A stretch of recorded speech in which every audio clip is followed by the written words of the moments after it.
Satan has fooled many Christians into thinking they don't have to be separate to follow Jesus. They think that they can be part with the world and with sin and with people who live in sin. They don't think that they have to come out and be separate to follow Jesus. But Satan knows that if he gets you to fellowship with sinners, to take part in what they're doing, then you won't really have your eyes on Jesus. You won't really follow Jesus with your heart, but you will just pay Jesus lip service, but he will not have your heart.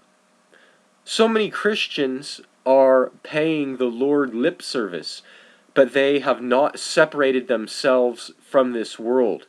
They haven't cut themselves off from sin or from the people who are living in sin.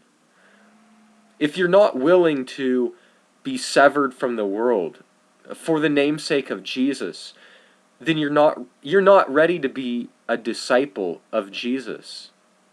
This is what is written in 2 Corinthians chapter 6. Do not be unequally yoked together with unbelievers. For what fellowship has righteousness with lawlessness? And what communion has light with darkness? Then Paul says this, and what accord has Christ with Belial? Or what part has a believer with an unbeliever? And what agreement has the temple of God with idols?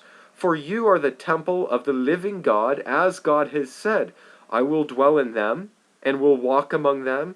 I will be their God, and they shall be my people. Therefore, come out from among them, and be separate, says the Lord, and do not touch what is unclean. And I will receive you, and I will be a father to you, and you shall be my sons and daughters, says the Lord Almighty. If you want to truly follow the Lord as God of your life, you have to come out and be separate. That also means coming out and being separate from your own family if they are not choosing to live in righteousness.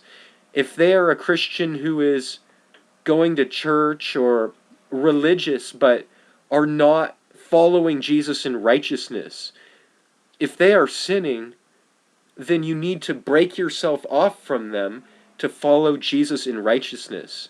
Do whatever it takes to be severed from the world, because without being severed from the world, there's no way you can be righteous in the eyes of Jesus.